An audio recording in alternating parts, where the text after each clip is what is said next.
ಆಯಿತು, ಅವನು ಬೇರೆ, ಅವನಿಂದಲೂ ಸೃಷ್ಟಿ ಮಾಡಿದ್ದಾನೆ. ಅದು ಅರ್ಥ ಆಯ್ತು ನಮಗೆ.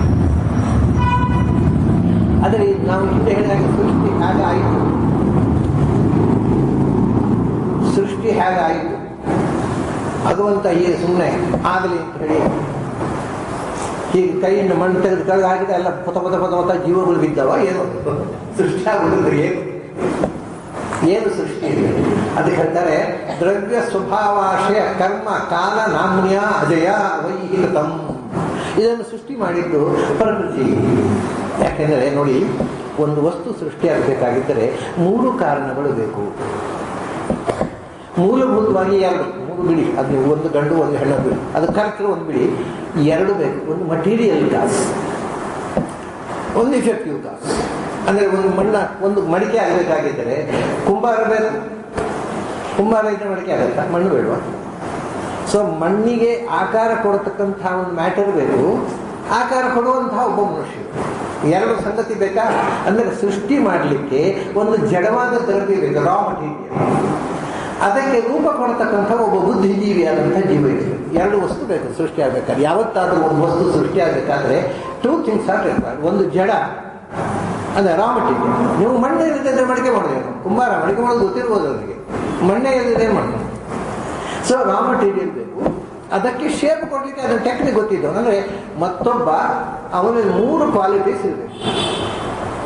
ಒಂದು ಜ್ಞಾನ, ತಿಳುವಳಿಕೆ. ಮಡಿಕೆ ಮಣ್ಣು ಇದ್ದ ಕೂಡಲೇ ನಮ್ಮ ತಂದು ಕೊಟ್ಟು ಮಣ್ಣು ತಂದು ಕೊಟ್ಟಿದ್ದೇವೆ, ನಾವು ಮಡಿಕೆ ಮಾಡಿಕೊಂಡು ಮಾಡಿ ಬರುತ್ತಾ ನಮಗೆ? ಅಂದರೆ ಟೆಕ್ನಿಕಲ್ ನೋ ಹೌ, ಅದನ್ನು ಮಾಡುವ ಅರಿವು, ಅದು ಹೇಗೆ ಮಾಡುವುದು ಅನ್ನುವಂಥದ್ದು ಜ್ಞಾನ ಇರಬೇಕು. ಜ್ಞಾನ ಇದೆ. ಮಡಿಕೆ ಮಣ್ಣು ತಂದಿಡೋದು ನನಗೆ ಜ್ಞಾನ ಉಂಟು, ಮಡಿಕೆ ಆಗಲಿಲ್ಲ ಆಗುತ್ತಾ? ಇಲ್ಲ. ನನಗೆ ಆ ಮಡಿಕೆಯನ್ನು ಮಾಡಬೇಕು ಅನ್ನೋ ಇಚ್ಛೆ ಇರಬೇಕು, ಇದ್ರೆ ಅದನ್ನು ಮಾಡಲಿಕ್ಕೆ ಹೋಗಲ್ಲ. ಜ್ಞಾನ ಮತ್ತು ಇಚ್ಛೆ. ನನಗೆ ಮಾಡುವ ಇಚ್ಛೆ ಉಂಟು, ಆಗಲಿಲ್ಲ ಆಗುತ್ತಾ? ಮಾಡಬೇಕು. ಹಾಗಾದರೆ ಜ್ಞಾನ, ಇಚ್ಛೆ ಮತ್ತು ಕೃತಿ, ಇದು 3 ಒಟ್ಟಾಗಬೇಕು. ಒಂದು ರಾ ಮಟೀರಿಯಲ್ ಇರಬೇಕು, ಆಗ ವಸ್ತು. ಇದು ಒಂದು. ಆಮೇಲೆ ಚೇತನಕ್ಕಾಗುವಾಗ, ಜೀವಮ್ಮ ಜೀವ 2 ಹೇಳಿದೆ ಅವನ್ನ. ಚೇತನ ಸೃಷ್ಟಿಯಾಗುವಾಗ ಚೇತನಕ್ಕೆ ರಾ ಮಟೀರಿಯಲ್ ಬೇಕು, ರೇತಸ್ಸು. Raw material ರೇತಸ್ಸು. ಆದರೆ ಆ ರೇತಸ್ಸು ಪುರುಷನ ದೇಹದಲ್ಲಿ ನಿರ್ಮಾಣ ಆಗಿ ಸ್ತ್ರೀಯ ದೇಹಕ್ಕೆ ಹೋಗಬೇಕು. ನೇರ ಪುರುಷನಿಂದ ಆಗೋಲ್ಲ, ನೇರ ಸ್ತ್ರೀಯಿಂದ ಆಗೋಲ್ಲ. ಅದಕ್ಕೆ 2 ಸೊ ಒಂದು ಜ್ಞಾನ, ಇಚ್ಛಾ, ಕ್ರಿಯಾಶಕ್ತಿ ಇರತಕ್ಕಂಥ 2 ಜೀವಗಳು ಬೇಕು, ಮತ್ತು ಒಂದು ರಾ ಮಟೀರಿಯಲ್ ಬೇಕು. ಇಲ್ಲಿ 3 ಬೇಕು. ಇಲ್ಲಿ ಜೀವದ ಸೃಷ್ಟಿ ಇದೆ, ಜಡದ ಸೃಷ್ಟಿ ಇದೆ. ಇದರ ಹಿಂದೆ ಇರತಕ್ಕಂಥ ರಾ ಮಟೀರಿಯಲ್ ಯಾವುದು? ಮೊದಲು ಯಾವುದೇ ಜೀವ ಸೃಷ್ಟಿಯಾಗಬೇಕಾದ್ರೂ ಜೀವ ಸೃಷ್ಟಿಯಿಂದ ಜೀವದ ಸೃಷ್ಟಿಯಲ್ಲ, ಜೀವಕ್ಕೆ ದೇಹದ ಸೃಷ್ಟಿಯಾಗ. ದೇಹಕ್ಕೊಂದು ರಾ ಮಟೀರಿಯಲ್ ಬೇಕು. ಅದೇ ತ್ರಿವೃತ್ತಿ, ಮಣ್ಣು, ನೀರು, ಬೆಂಕಿ, ಇದು 3 ಸೇರಿ ದೇಹ ಆಗಿದೆ. ಅದಕ್ಕೆ ಹೇಳಿದರು, ಅದು ಪ್ರಕೃತಿಯ ಅವೈಹಿ ಕೃತಂ. ಇದಕ್ಕೆ ರಾ ಮಟೀರಿಯಲ್ ಜಡ ಪ್ರಕೃತಿ. ಜಡ ಪ್ರಕೃತಿಯಿಂದ ಈ ಇಡೀ ವಿಶ್ವ ಅನ್ನೋ ಪ್ರಾಕೃತ ಪ್ರಪಂಚ ನಿರ್ಮಾಣ ಆಗಿದೆ. ಪ್ರಕೃತಿಯ ಅವೈಹಿ ಕೃತಂ. ಇದನ್ನು ಸೃಷ್ಟಿ ಮಾಡಿದ್ದು ಜಡ ಒಂದು ಬೇಕಲ್ಲ. ಯಾವ ರಾ ಮಟೀರಿಯಲ್ನಿಂದ ಇವನು ಕಿಂಸ್ವಿದ್ ಆಸೀತ್ ಅಧಿಷ್ಠಾನಂ ಕಥಮತ್ಸ್ವಿದ್ ಕಥಾಸೀತ್. ವೇದದಲ್ಲಿ ನನ್ನ ಮಂತ್ರ ಬರುತ್ತೆ, ಭಗವಂತ ಈ ಪ್ರಪಂಚವನ್ನು ಸೃಷ್ಟಿ ಮಾಡಿದ ಅಂದರೆ ಯಾವುದರಿಂದ ಮಾಡಿದ? ನಮಗೊಂದು ಶಿಲ್ಪ ಮಾಡಬೇಕಾದ್ರೆ ಒಂದು ಮರ ಬೇಕು, ಆ ಮರ ಕೆತ್ತಲಿಕ್ಕೆ ಒಂದು ಜಾಗ ಬೇಕು, ಜಾಗವೇ ಇಲ್ಲ, ಮರ ಇಲ್ಲ, ಏನು ಸೃಷ್ಟಿ, ಏನು ಶಿಲ್ಪ, ಹೇಗೆ ಮಾಡಿದ ಅಂತ ಒಂದು ವಿಸ್ಮಯದ ಮಾತು ಬರುತ್ತೆ. ಹಾಗೆ ಇದನ್ನು ಬಳಕೆ ಸೃಷ್ಟಿ ಮಾಡಲಿಕ್ಕೆ ಬೇಕಾಗಿರ್ತಕ್ಕಂಥ ಮೂಲ ದ್ರವ್ಯ ಯಾವುದು? ಮಣ್ಣು, ಮಡಿಕೆಗೆ ಆಗುವ ಹಾಗೆ ಮೂಲ ಪ್ರಕೃತಿ. ಮೂಲ ಪ್ರಕೃತಿಯ ವಿಕಾರವೇ ಈ ಪ್ರಾಕೃತ ಪ್ರಪಂಚ. ಮೂಲ ಪ್ರಕೃತಿ ನೋಡಿ, ಅಲ್ಲಿಯೂ ಅಷ್ಟೇ, ಅದು ಕಣ್ಣಿಗೆ ಕಾಣದ ಅಸತ್ ಮೂಲ ಪ್ರಕೃತಿ. ಅದರಿಂದ ನಿರ್ಮಾಣವಾದ ವಿಶ್ವ ಸತ್ತಾಗಿ ಕಣ್ಣಿಗೆ ಕಾಣದ ಪರಮಾಣು, ಕಣ್ಣಿಗೆ ಕಾಣದ ಪರಮಾಣುವಿನಿಂದ ಅದು ಒಂದು ಮೂಲ ಪ್ರಕೃತಿ ಪರಮಾಣು. ಅದರಿಂದ ಕಣ್ಣಿಗೆ ಕಾಣುವ ವಿಶ್ವ ಆಯಿತು. ಕಣ್ಣಿಗೆ ಕಾಣದ ಮೂಲ ಪ್ರಕೃತಿಯಿಂದ ಕಣ್ಣಿಗೆ ಕಾಣುತ್ತದೆ ಇಡೀ ಪ್ರಾಕೃತ ಪ್ರಪಂಚ ನಿರ್ಮಾಣ ಆಯಿತು. ಅಜಯ. ಅದು ಈಗ ನಮ್ಮ ಸಮಸ್ಯೆ ಏನು ಗೊತ್ತುಂಟ? ಪ್ರಕೃತಿಯಿಂದ ಆಯಿತು ಅಂತ ಹೇಳ್ತೀರಿ ನೀವು. ಪ್ರಕೃತಿಯನ್ನು ಯಾರು ಸೃಷ್ಟಿ ಮಾಡಿದ್ರು? ಇದು ಮುಗಿಯೋದಿಲ್ಲ. ಯಾಕಂದ್ರೆ ಒಬ್ರು ಕೇಳಿದ್ರು ನಮ್ಗೆ, ಈ ಜಗತ್ತು ಯಾರಿಂದ ಸೃಷ್ಟಿಯಾದ್ರು? ದೇವರನ್ನು ಯಾರು ಸೃಷ್ಟಿ ಮಾಡಿದ್ರು? ಇದು ಮುಗಿಯೋದಿಲ್ಲ ಪ್ರಶ್ನೆ. ಹೀಗೆ ಮಾಡ್ತಾ ಹೋದ್ರೆ ಅವನಿಗೆ ಒಂದು ಅಪ್ಪ ಹೇಳುವ, ಆ ಅಪ್ಪನಿಗೆ ಇನ್ನೊಬ್ಬ ಅಪ್ಪ ಹೇಳುವುದು, ನಿಮಗೆ ಯಾವಾಗಿದು? ಅದರಿಂದ ಅವ್ರು ಹೇಳಿದ್ರು ಅಜಯ. ಪ್ರಕೃತಿ ಯಾರಿಂದ ಆಯಿತು ಅಂತ ಕೇಳಬೇಡ, ಅದು ಅಜ, ಅದು ನಿತ್ಯವಾದ ವಸ್ತು. ನಿತ್ಯದಿಂದ ಅನಿತ್ಯವಾದ ವಿಕಾರಗಳು ಹುಟ್ಟುತ್ತವೆ. ಮೂಲತಃ ಅದು ನಿತ್ಯವಾಗಿರೋದು. ಪ್ರಕೃತಿಯನ್ನು ಯಾರೂ ಸೃಷ್ಟಿ ಮಾಡಿಲ್ಲ. ಅಂಥ ಪ್ರಕೃತಿಯಿಂದ ಇದು ಜಾತವಾಯಿತು. ಅಜಯ ಕೃತಂ ಅವೈಹಿ. ಇದು ಇದಕ್ಕೆ ರಾ ಮಟೀರಿಯಲ್ ಯಾವುದು ಅಂದರೆ ತ್ರಿಗುಣಾತ್ಮಕವಾದ ಪ್ರಕೃತಿ.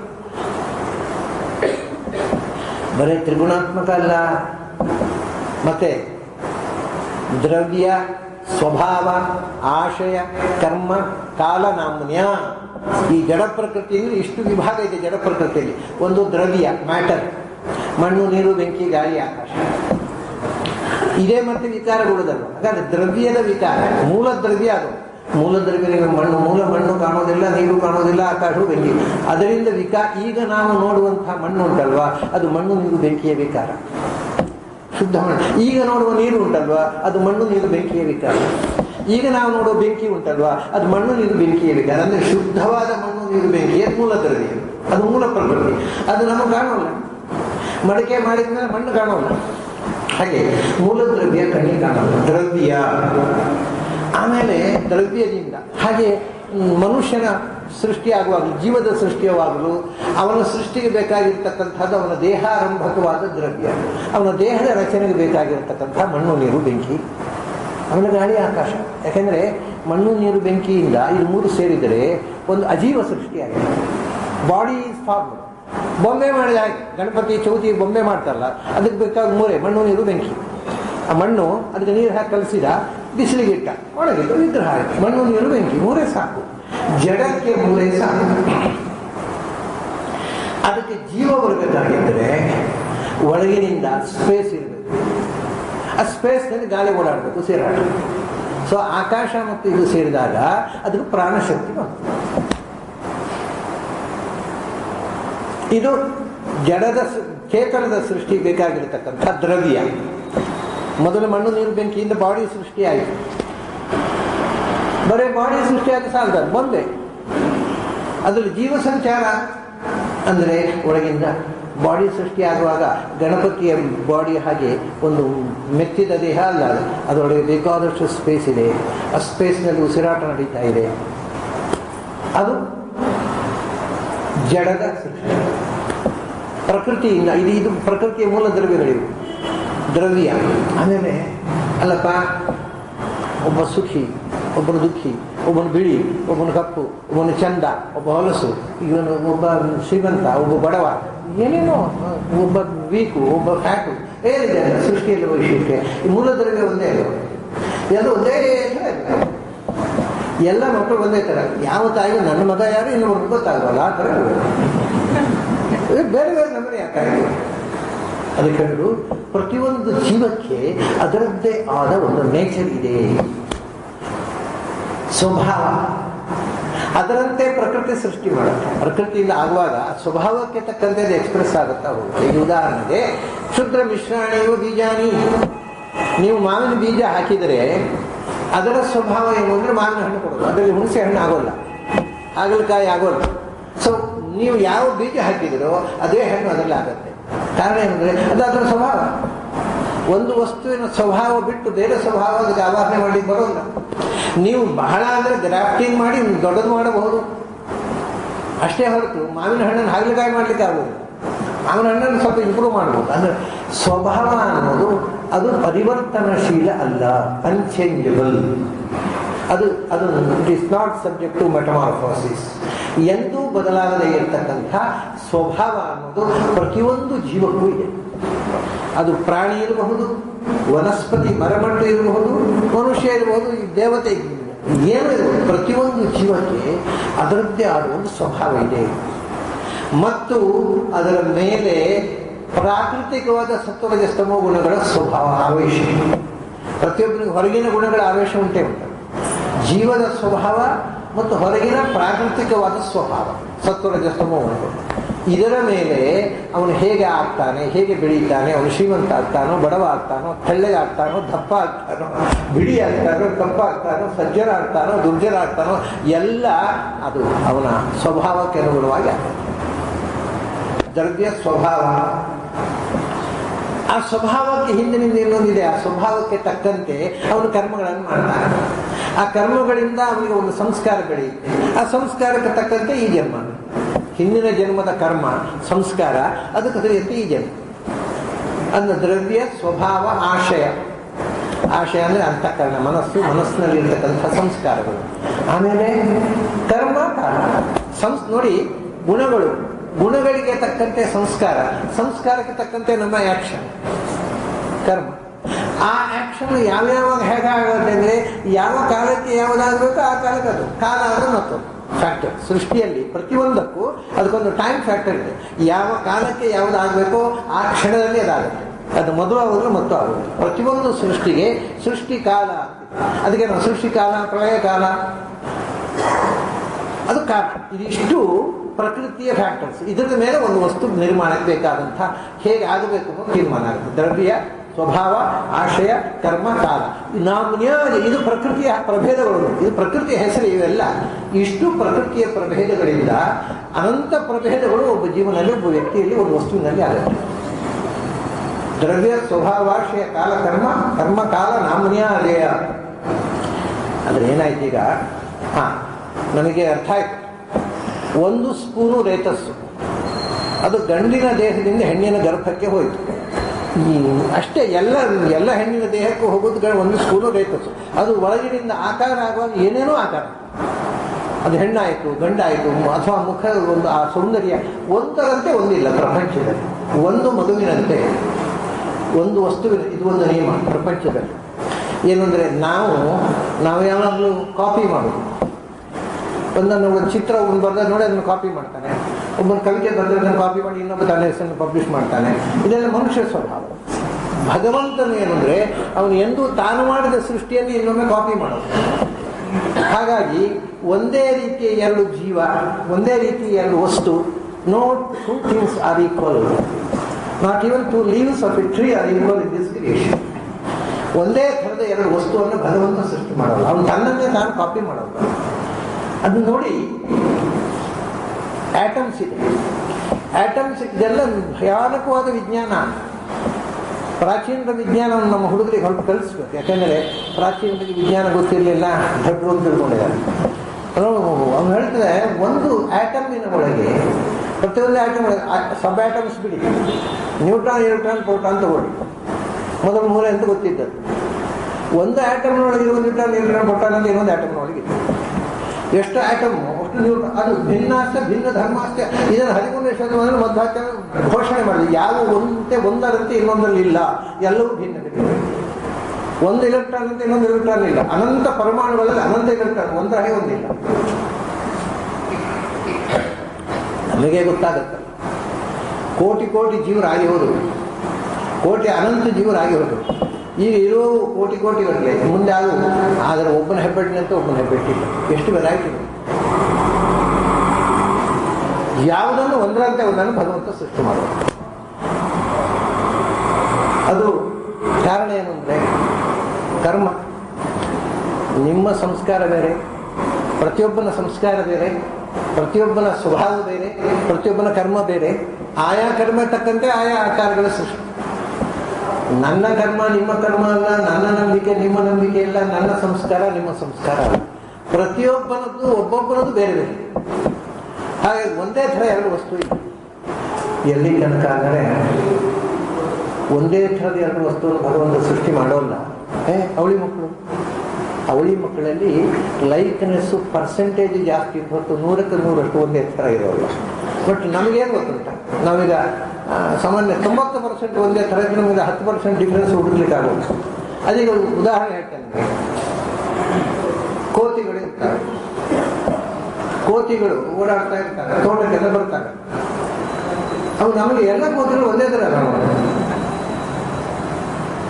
ಅದು ಒಂದೇ ಥರ ಇಲ್ಲ. ಆ ಕೋತಿ ತಾಯಿಗೆ ಗೊತ್ತಾಗುತ್ತೆ ತನ್ನ ಮರಿ ಯಾವುದು ಅಂತ. ಮಂಗಗಳಿಗೆ ಯಾವ ಮಗ ಯಾವ ಒಂದು ಗೊತ್ತಾಗುತ್ತೆ. ನಮಗೆಲ್ಲ ಒಂದೇ ಥರ ಕಾಣುತ್ತೆ, ಪ್ರಾಯ ಕೋತಿಗಳು ಹಾಗೆ, ಈ ಮನುಷ್ಯರೆಲ್ಲ ಒಂದೇ ಥರ ಕಾಣ್ತಾ ಅಂತ ಹೇಳ್ಬೋದು. ಅಂದರೆ ನಮಗೆ ಸೂಕ್ಷ್ಮವಾಗಿ ಅಬ್ಸರ್ವ್ ಮಾಡ್ತಕ್ಕಂಥ ಶಕ್ತಿ ಇಲ್ಲ ಅಂತ ಅರ್ಥ, ಹೊತ್ತು ಒಂದೇ ಥರ ಯಾವುದೂ ಇಲ್ಲ. ಇದೇ ಕಾರಣ ದ್ರವ್ಯ ಸ್ವಭಾವಾಶಯ ಕಾಲಕರ್ಮ. ಆಯಾ ಸ್ವಭಾವ ಅಭಿವ್ಯಕ್ತಿ ಆಗಲಿಕ್ಕೆ ಯಾವ ಕಾಲ ಪಕ್ವಾಯಿತೋ ಆ ಕಾಲದಲ್ಲಿ ಅದರ್ತಾರೆ. ಸೃಷ್ಟಿಗೆ ಒಂದು ವ್ಯವಸ್ಥೆ ಹೇಳಿಬಿಟ್ಟಿಷ್ಟು, ದ್ರವ್ಯ ಸ್ವಭಾವಾಶಯ ಕರ್ಮಕಾಲ ನಾಮ್ಯ ಅಜಯ. ಆಯಿತು, ನೀವೀಗ ಒಂದು ಸ್ಪೂನು ರೇತಸ್ಸು, ಅದು ಹೊಟ್ಟೆಯಲ್ಲಿ ಬೆಳೆಯುವಾಗ ಒಂದೊಂದು ಹೊಟ್ಟೆಯಲ್ಲಿ ಒಂದೊಂದು ಥರ, ಒಂದೇ ರೀತಿಯಾದ ಮಗು ಇನ್ನೊಂದು ಹೊಟ್ಟೆಯಲ್ಲಿ ಬೆಳೆಯಲಿಲ್ಲ. ಅದಕ್ಕೆ ನೀವು ಎಲ್ಲ ಇಷ್ಟು ಕಾರಣಗಳು ಹೇಳಿದ್ರಿ. ಆದರೆ ಹೊಟ್ಟೆಯಲ್ಲಿ ಹೊತ್ತುಕೊಳ್ಳಿ ತಾಯಿ ಬೇಕಲ್ಲ. ಇಲ್ಲಿ ತಾಯಿ ಯಾರು? ನಮ್ಮ ಭಗವಂತನೇ ತಾಯಿಯೂ ಆಗಬಹುದು, ತಂದೆಯೂ ಆಗಬಹುದು, ಬೇರೆ ವಿಷಯ. ಆದರೆ ಇಲ್ಲಿ ತಾಯಿ ಇದ್ದಾರೆ. ಅಜಯ ಚಿತ್ ಪ್ರಕೃತಿ. ಮಮ ಯೋನಿರ್ಮಹತ್ ಬ್ರಹ್ಮ ತಸ್ಮಿನ್ ಗರ್ಭಂ ದದಹಮ್ಯಹಂ ಪ್ರಕೃತಿ ಸ್ವಾಂ ಔಷ್ಟಭ್ಯ ವಿಸೃಜಾಮಿ ಪುನಃ ಪುನಃ. ನಾನು ನನ್ನ ಪ್ರಕೃತಿ, ನನ್ನ ಚಿತ್ ಪ್ರಕೃತಿ ಅಂದರೆ ಲಕ್ಷ್ಮೀ ದೇವಿಯಲ್ಲಿ ನಾನು ಗರ್ಭಾಧಾನ ಮಾಡ್ತೇನೆ, ಅದರಿಂದ ಈ ಸೃಷ್ಟಿ ಆಗುತ್ತೆ ಅಂತ ಕೃಷ್ಣ. ಹಾಗಾದರೆ ಇದನ್ನು ಹೊಟ್ಟೆಯಲ್ಲಿ ಹೊತ್ತು ಬೆಳೆಸ್ತಕ್ಕಂಥ ತಾಯಿ ಯಾರಂದರೆ ಅಜಯ ಚಿತ್ ಪ್ರಕೃತಿ. ಜಡ ಪ್ರಕೃತಿ ಅವಳಿಗೆ ಇದೆಲ್ಲ ಹೆಸರುಗಳು, ಅವಳಿಗೂ ಕೂಡ. ಯಾಕೆಂದರೆ ಇದರ ಅಭಿಮಾನ ದೇವತೆ ಅವಳು, ಇದೆಲ್ಲದರ ಅಭಿಮಾನ ದೇವತೆ ಆದ್ದರಿಂದ ಅವಳಿಗೂ ದ್ರವ್ಯ ಸ್ವಭಾವಾಶಯ ಕರ್ಮಕಾಲ ನಾಮ್ಯ ಅಜಯ ಇದೇ ಹೆಸರು ಅವಳಿಗೂ ಕೂಡ. ಯಾಕೆಂದರೆ ಅಭಿಮಾನಿ ದೇವತೆಗೂ ಅಭಿಮನ್ಯಮಾನಕ್ಕೂ ಒಂದೇ ಹೆಸರು ಶಾಸ್ತ್ರದಲ್ಲಿ. ಅಗ್ನಿ ಅಂದರೆ ಬೆಂಕಿ ಹೌದು, ಬೆಂಕಿ ಅಭಿಮಾನಿ ದೇವತೆಗೆ ಹೋದಲ್ವಾ, ಒಂದೇ ಶಬ್ದ. ಯಾವುದು ಅಭಿಮನ್ಯಮಾನದ ಹೆಸರು ಅದು ಅಭಿಮಾನಿ ದೇವತೆಯ ಹೆಸರು. ದೇವಂ ಅಂದರೆ ಸಂಸ್ಕೃತದಲ್ಲಿ ಕಣ್ಣು ಇಂದ್ರಿಯ ಅಂತ ಅರ್ಥ. ದೇವಂ ಅಂದರೆ ಇಂದ್ರಿಯ ಅಭಿಮಾನಿ ದೇವತೆ ಅಂತ. ಒಂದೇ ಶಬ್ದಕ್ಕೆ ಎರಡು ಅರ್ಥ, ಅಭಿಮಾನಿ ದೇವತೆ ಮತ್ತು ಅಭಿಮನ್ಯಮಾನ. ಹಾಗಾಗಿ ಅಜಯ ಈಗ ಆಯಿತು. ಇದರಿಂದ ಕೃತಂ. ಹಾಗಾದರೆ ಭಗವಂತ ಮಾಡಿದ, ಯಾರ ಮೂಲಕ ಮಾಡಿದ? ಒಂದು ಹೆಣ್ಣು ಬೇಕು ಉಂಟು, ಮೂಲದಲ್ಲಿ ಶಕ್ತಿ ತಾಯಿ ಇದ್ದಾಳೆ ಲಕ್ಷ್ಮಿ. ಆಮೇಲೆ ಅದಕ್ಕೆ ರಾ ಮಟೀರಿಯಲ್ ಬೇಕು, ಅಷ್ಟೆಲ್ಲ ಉಂಟು. ದ್ರವ್ಯ ಸ್ವಭಾವಾಶಯ ಕರ್ಮಕಾಲ ನಾಮ್ಯ, ಇಷ್ಟೆಲ್ಲ ರಾ ಮಟೀರಿಯಲ್ ಇದೆ. ಅದನ್ನು ಸೃಷ್ಟಿ ಮಾಡಲಿಕ್ಕೆ ಗರ್ಭಾಕ್ಷಣ ಅದನ್ನು ಹೊತ್ತು ಜಗತ್ತಿಗೆ ಕೊಡಲಿಕ್ಕೆ ತಾಯಿ ಇದ್ದಾಳೆ ಲಕ್ಷ್ಮಿ. ಇದು ಮೂಲ ಭಗವಂತ ಮಾಡಿ. ಕೃತಂ ಅವೈಹಿ. ಇದನ್ನ ಸುಮ್ಮನೆ ಶಾಸ್ತ್ರ ಓದಿದವರಿಗೆ ಉಪಯೋಗ ಬೀಳುವಂಥ ಮಾತು. ನೀವು ವ್ಯಾಕರಣ ಓದಿದ್ರೆ ವ್ಯಾಕರಣದಲ್ಲಿ ಅವೈಹಿ ಅಸಾಧುರೇವ ಅಂತ ಒಂದು, ಅವೈಹಿ ಅಂತ ರೂಪ ಆಗೋದಿಲ್ಲ, ತಪ್ಪು ಅಂತ ಭಟ್ಟೋಜಿ ದೀಕ್ಷಿತ ಹೇಳಿದ್ದಾನೆ. ಆಸಿಫ್ ಸಂಸ್ಕೃತ ಭಾಷೆ ಅವನು ದತ್ತ ತಗೊಂಡವನ. ನಾನು ಯಾವ್ದು ಸರಿ ಹೇಳಿದ್ನೋ ಅದು ಸರಿ, ಯಾವ ತಪ್ಪು ಹೇಳಿದ್ನೋ ಅದು ತಪ್ಪಾಗಬೇಕು ಅನ್ನುವಂಥ ದುರಹಂಕಾರ. ಸಂಸ್ಕೃತ ಭಾಷೆ ಇದು ಸರಿ ತಪ್ಪು ಅಂತ ಹೇಳೋದು ಅವನೇನು ದತ್ತಾಗಿ ತಗೊಂಡಿದ್ದಾನೆ. ಕ್ರೈಚಿಟ್ ಆಗಿದೆ ಸಂಸ್ಕೃತ ಅವನಿಗೆ. ಪುರಾಣಗಳಲ್ಲಿ ಅವೈಹಿ ಅಂತ ಪ್ರಯೋಗ ಇರೋದು. ಆದ್ದರಿಂದ ನಾವು ಉತ್ತರ ಕೊಡಬೇಕು. ಅವೇ ಹೀಗೆ ಅಸಾಧುರೇ. ಯಾವುದು ಪ್ರಾಚೀನರು ಪುರಾಣಗಳಲ್ಲಿ ಪ್ರಯೋಗ ಮಾಡಿದ್ದಾರೋ ಅದು ತಪ್ಪು ಅಂತ ನೀನು ಹೊಸ ಶಬ್ದ ಹೇಳ್ತೀಯಲ್ವಾ, ಇದೇ ತಪ್ಪು. ನಿನಗೆ ಯಾರು ಹೊಸ ಶಬ್ದ ಸೃಷ್ಟಿ ಮಾಡಲಿಕ್ಕೆ? ಅವೇಹಿ ಅವೈಹಿ ಅಂತ ಆಗಬೇಕು, ಅವೈಹಿ ಅಂತ ಆಗೋಲ್ಲ ಅಂತ ಹೇಳಿದ. ಪುರಾಣಗಳಲ್ಲಿ ಎಲ್ಲ ಕಡೆ ಅವೈಹಿ. ಅದಕ್ಕೋಸ್ಕರವೇ ಇದನ್ನು ಒತ್ತು ಕೊಟ್ಟು ಈ ವಿಷಯ ನಮ್ಗೆ ಗೊತ್ತಿರಬೇಕು ಅಂತ ಆಚಾರ್ಯರು ಅವೈಹಿ ದೂತಮಾಗತಂ ದುರಂತ ವಿಕ್ರಮಸ್ಯ ಮಾಂ ಮಧ್ವಾಚಾರ್ಯ ಅವೈಹಿ ಅಂತ ಪ್ರಯೋಗ ಮಾಡಿದ್ರು. ಯಾಕೆಂದರೆ ದೊಡ್ಡವರು ಹೇಳಿದಂಥ ವ್ಯಾಕರಣವನ್ನೆಲ್ಲ ತಲೆಗೆಡಿಸ್ಕೋಬೇಡಿ. ಈ ಸೃಷ್ಟಿ ಮಾಡಿದ್ನಲ್ವ ಭಗವಂತ, ಅದು ಎಂಥ ಸೃಷ್ಟಿ? ಅದು ದ್ವಿತೀಯಂ. ದ್ವಿತೀಯಂ ಅಂದರೆ ಅಪ್ರಧಾನ ಅಂತ. ಸೆಕೆಂಡರಿ ಅಂದರೆ ಭಗವಂತ ಅದ್ವಿತೀಯ. ಅನ್ಯತೆ ಹೇಳಿದ್ರೆ ವಿವರಿಸಿ, ಭಗವಂತ ಒಬ್ಬನೇ ಅದ್ವಿತೀಯ, ಏಕಮೇವ ಅದ್ವಿತೀಯಂ ಬ್ರಹ್ಮ. ಯಾಕೆಂದ್ರೆ ಅವನಂಥದ್ದು ಇನ್ನೊಂದಿಲ್ಲ. ಇಲ್ಲಿ ಒಂದರಂಥದ್ದು ಇನ್ನೊಂದು ತುಂಬ ಇರ್ತದೆ. ಇದೇ ನಮನೆ, ಇದೇ ಅಲ್ಲ, ಇದೇ ನಮನೆ. ಒಂದರಂತೆ ಒಂದು, ಸಾವಿರಾರು ಇಲ್ಲ, ಒಂದರಂತೆ ಇನ್ನೊಂದು. ಅದ್ವಿತೀಯಂ ಅಂತ ಅಲ್ಲ, ಇದು ದ್ವಿತೀಯಂ. ಇದು ಅಪ್ರಧಾನವಾಗಿರ್ತಕ್ಕಂಥದ್ದು, ಒಂದಕ್ಕೆ ಇನ್ನೊಂದು ಎದುರಾಳಿ ಇದ್ದೇ ಇದೆ. ಅದ್ವಿತೀಯವಾಗಿರ್ತಕ್ಕಂಥ ವಸ್ತು ಅಲ್ಲ, ಪ್ರಪಂಚದಲ್ಲಿ ಯಾವುದು ಕೂಡ ಅಲ್ಲ. ಅದ್ವಿತೀಯ, ದ್ವಿತೀಯಂ. ಇದರಲ್ಲಿ ಒಂದು ವಿಶೇಷ ಇದೆ. ಏನು ಅಂದರೆ ಅಜಯ ಅಂತ ಹೇಳಿದ್ರು. ಅಜ ಅನ್ನೋದಕ್ಕೆ ಸ್ತ್ರೀಲಿಂಗ ಶಬ್ದ ಇದೆ. ಅಜ ಅಂತ ಪುಲ್ಲಿಂಗವಾಗಿ ನೀವು ಇಟ್ಕೊಂಡ್ರೆ ಇನ್ನೊಂದು ಅಜ ಅಂದರೆ ಚತುರ್ಮುಖನೇ. ಅಜ ಅಂದರೆ ಚತುರ್ಮುಖ. ಅವನನ್ನು ದೇವತೆ ಅಂತ ಇಟ್ಟುಕೊಂಡ್ರೆ ಅಲ್ವಾ, ಅವನ ದೇವತೆಗಳೆಲ್ಲ ದೊಡ್ಡ ದೇವತೆ. ಅವನು ಜೀವದ ಅಭಿಮಾನಿ ದೇವತೆ, ಚತುರ್ಮುಖ ಮತ್ತು ಪ್ರಾಣದೇವ. ಅವಾಗ ಅವನ ಅಭಿಮಾನಿ ದೇವತೆ ಅಂತ ಹೇಳುವಾಗ ಏನು ಹೇಳಬೇಕು? ಅಜ ಅಂತ ಹೇಳಬೇಕು. ಅಜಯ ಅಂದ್ರೆ ಜೀವನ ಅಭಿಮಾನಿ ದೇವತೆ ಆಗಿರತಕ್ಕಂಥ ಚತುರ್ಮುಖನಿಂದ ಮತ್ತು ಪ್ರಾಣನಿಂದ ಸೃಷ್ಟಿಯಾಯಿತು. ಹಾಗಾದರೆ ಚತುರ್ಮುಖನಿಂದ ಜಗತ್ ಸೃಷ್ಟಿಯಾಯಿತು ಅನ್ನೋದು ಉತ್ತರ ಕೊಟ್ಟಾಗಾಯಿತು. ಅವನಿಂದ ಆಯ್ತು, ಹೌದು. ಆದರೆ ಮೂಲ ಸೃಷ್ಟರು ಅವನ ಅಧೀನವಾಗಿ ಸೃಷ್ಟಿ ಮಾಡ್ತಕ್ಕೂ ಅದಕ್ಕೆ ಸ್ತ್ರೀಲಿಂಗ. ಹಿಂದೆ ಸಾಕ್ಷಿಯೋ ಹೊತ್ತು ಸಾಕ್ಷಿ ಶಬ್ದ ಸ್ತ್ರೀಲಿಂಗದಲ್ಲಿ ಬಂದಿದ್ದದು ಪ್ರಾಣ ಶಬ್ದಕ್ಕೆ, ಹಂಗೆ ಇಲ್ಲಿ ಒಬ್ಬರು ಅದೇ ಶಬ್ದ ಸ್ತ್ರೀಲಿಂಗದಲ್ಲಿ. ಹಾಗಾಗಿ ಚತುರ್ಮುಖನಿಂದ ಅವಾಂತರ ಸೃಷ್ಟಿ, ಪ್ರಧಾನ ಸೃಷ್ಟಿ ಭಗವಂತನಿಂದ, ಸೃಷ್ಟಿಗೆ ಬೇಕಾಗಿರತಕ್ಕಂಥ ಸಲಕರಣ ಎನ್ನುವುದು ಜಡ ಪ್ರಕೃತಿ, ಅದನ್ನು ಹೊಟ್ಟೆಯಲ್ಲಿ ಹೊತ್ತು ಸೃಷ್ಟಿ ಮಾಡುವ ತಾಯಿ ಲಕ್ಷ್ಮಿ. ಇಷ್ಟು ವಿಷಯ ಹೇಳಿದಾಗ ಇದು ಒಟ್ಟು ಸೃಷ್ಟಿ ಅಂದರೆ ಏನು?